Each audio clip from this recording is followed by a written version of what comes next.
Comment travailler les adjectifs qualificatifs en classe de flow niveau débutant total? Salut, c'est Jérémy, j'espère que tu vas bien et bienvenue dans cette nouvelle vidéo aujourd'hui. Alors, on va parler d'un point de grammaire assez important parce que les adjectifs qualificatifs, c'est quelque chose qu'on va être amené à voir tout le temps en fait en classe de FLE. Et donc, on va voir un petit peu comment on peut travailler ça. Il y a pas mal d'aspects qui sont importants. Donc, il y a l'aspect grammatical pur, voilà, le vocabulaire des adjectifs, comment savoir si c'est masculin et féminin et aussi sur la prononciation parce que tu le sais forcément les apprenants vont galérer des fois, ils vont dire à n'importe quel niveau, même quand ils arrivent au niveau plus avancé, ils vont faire des fautes sur la prononciation. Même s'ils savent que c'est féminin, ils vont dire un masculin et vice-versa.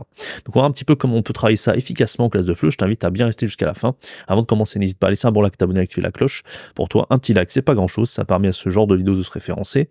Et abonne-toi parce que je fais des vidéos quotidiennement sur cette chaîne YouTube, une vidéo par jour, pour t'envoyer un maximum de valeur et te permettre de devenir la meilleure version de toi-même en tant que prof. Récupère également les 15 cours de FLE débutants, c'est 100% gratuit. Ça te permettra d'économiser jusqu'à 57 heures de préparation. Et le cours que je te présente aujourd'hui, il est disponible dans ces 15 cours de FLE. Je ne sais pas si je dis 15, mais en tout cas, il y en a 15. Donc n'hésite pas à te procurer ça, c'est promis en description. Allez, on y va. Donc, qu'est-ce qu'on fait pour travailler les adjectifs qualificatifs? Comme tu le sais, faut jamais rentrer dans la gueule du loup directement. Donc, on va pas voir directement le point de grammaire comme ça, de manière décontextualisée. Il y a plusieurs manières d'introduire ça. Moi, je te propose un petit document visuel. C'est ce qu'on fait souvent quand on est au niveau débutant. Là, on a quasiment validé le niveau A1 quand on commence à attaquer les adjectifs qualificatifs. Donc, on a le thème de la Saint-Valentin. C'est plutôt pas mal parce que les gens vont être amenés à se présenter. Ils vont un petit peu parler de leur goût, de leur loisir. Je t'avais fait une vidéo là-dessus, n'hésite pas à aller la voir en haut de l'écran. Et on aura aussi des descriptions physiques, un petit peu. Alors là, c'est pas la description physique en mode j'ai les cheveux blonds, je suis grand, etc. Donc ça y est un petit peu. Je t'avais fait une leçon aussi par rapport au niveau A1.2, n'hésite pas à aller la voir. Je vais te mettre tous les liens en haut de l'écran. Là, on va être plutôt sur des traits de caractère, en fait. Donc c'est un peu ça. Je suis intelligent, je suis têtu, peut-être pas têtu, c'est un peu compliqué, sportif, tu vois, romantique, grand, généreux, etc., etc. Donc ce qu'on fait au départ, c'est qu'on fait ce document sur la Saint-Valentin, on commence à l'introduire, un document un petit peu visuel, donc on commence à poser des questions à l'apprenant, qu'il analyse une affiche en fait. Donc c'est pas mal les affiches au niveau A0 parce qu'il y a peu d'informations, on va juste dire que la Saint-Valentin, ça a lieu un petit peu avant le 14 février, donc le 12 février, de 19h à 22h, donc ça permet un petit peu de réviser ce qu'on a vu au niveau A0 sur les horaires. Ensuite, on voit un petit peu le lieu où ça se situe, quel est l'objectif de la Saint-Valentin, qu'est-ce que vous voyez, donc il y a une photo avec un cœur, donc on voit le mot cœur, etc. Quel est l'objectif de cette soirée, etc., etc. Donc on commence un petit peu par une introduction.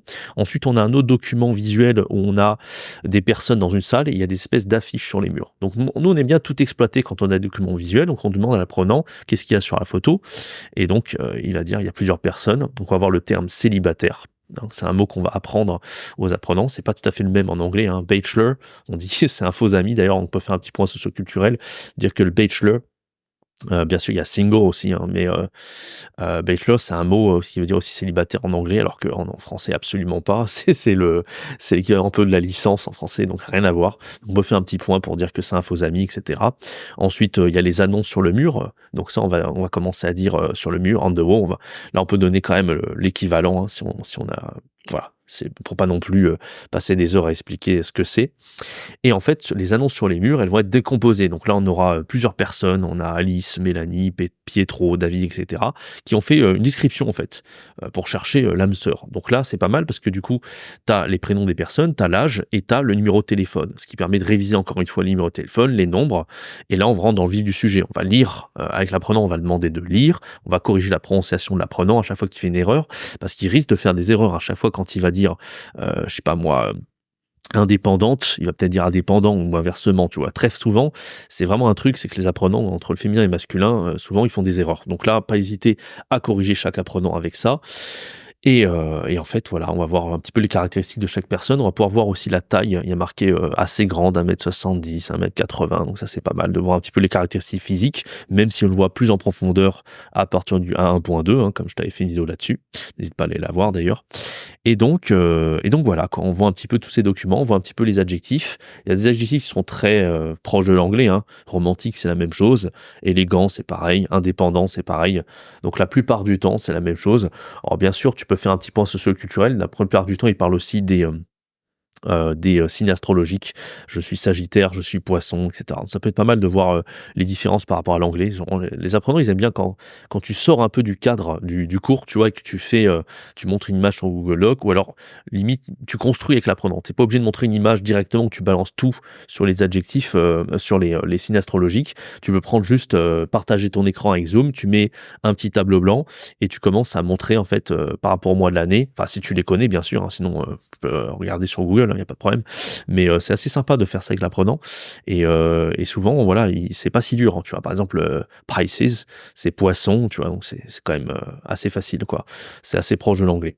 Donc ça peut être sympa. Donc voilà, tu vois un petit peu tous les profils, des personnes. Ensuite, j'ai mis une petite activité, un QR code à scanner directement et là, en fait, tu as une petite activité où tu vas devoir, en fonction des petites annonces, l'apprenant, il va devoir dire, en fait, chaque phrase, à quoi ça correspond. Donc, c'est un glisser-déposer qu'il va faire avec son téléphone.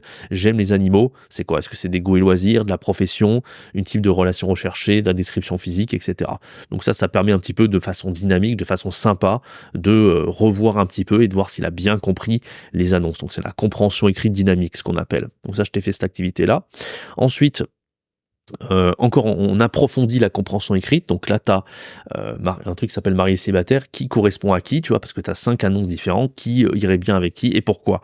Donc on va un peu plus loin dans la compréhension écrite, donc là simplement tu dis aux apprenants de relire et il y a une petite question que je t'ai préparée dans le PowerPoint.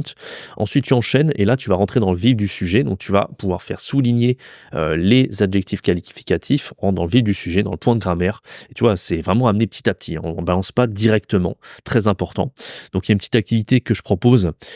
Déjà, tu as un point langue, donc tu vas pouvoir voir le masculin et le féminin de chaque adjectif. Intelligent, intelligente, grand, grande, sportif, sportive, VE. Et tu vas pouvoir voir en fait comment se forme chaque adjectif. Tu vois, tu as des adjectifs qui se forment en E, au féminin. Tu as des IVE, hein, sportif, tu vois, sportif c'est différent. Généreux, généreuse, donc là c'est encore différent. Et puis tu as des adjectifs qui vont se former avec un E à la fin, cultivé, cultivé avec un E à la fin, tu vois. Donc ça c'est plutôt pas mal de voir un petit peu la différence entre chaque adjectif. C'est même pas si simple hein, pour du niveau A1, mais c'est quand même très important. Et ensuite, il y a une petite activité de learning app supplémentaire que j'ai didactisé. Donc là, c'est assez simple. En fait, tu as l'apprenant qui scanne le QR code et en fait, tu as des audios que j'ai générés avec, c'était avec Google Translate, il me semble. Ça, tu peux le faire assez facilement si tu veux le faire de ton côté. Mais en tout cas, cette compréhension orale, elle est sympa parce qu'en fait, il va cliquer sur l'audio, il va entendre une phrase, il va devoir l'écrire carrément. Et donc là, on verra s'il a bien compris que quand il entend intelligent, donc c'est plutôt la compréhension orale, mais un peu sous forme de dictée, tu vois. Je suis intelligente. Il faut pas qu'il oublie le E là, parce que sinon il aura faux et il pourra corriger directement avec le Learning Apps. Donc ça, c'est un truc qui est assez sympathique à faire. Et donc à partir de là, donc une fois que tu as fini ça, il y a 2 autres activités qui sont sympas. C'est pas trop l'exercice structural, moi je trouve ça assez intéressant. C'est que tu as un texte, donc Alexandre qui se présente, grand, mince, la trentaine, et voilà, il va dire pas mal de trucs. Et ben toi, tu vas devoir transformer Alexandre en Alexandra. Donc tu vas devoir dire, au lieu de dire grand, tu vas dire grande. Mince, ça va être la même chose, tu vois. Organisé avec un et, il va écrire et e. Je déteste être seul, il y aura seulement le L, il va devoir mettre un e, etc. Pour voir s'il a bien assimilé la règle de grammaire que tu auras fait juste avant. Nicole, là pareil, on aura au féminin et devoir mettre au masculin. Donc voilà, en général c'est plus simple dans ce sens-là. 35 ans, petite, il va devoir dire petit. Généreux, il va devoir dire généreuse, pardon, il va devoir dire généreux. Doux, douce, ça c'est un peu plus dur, tu vois, par exemple. Et on enchaîne avec un dernier exercice.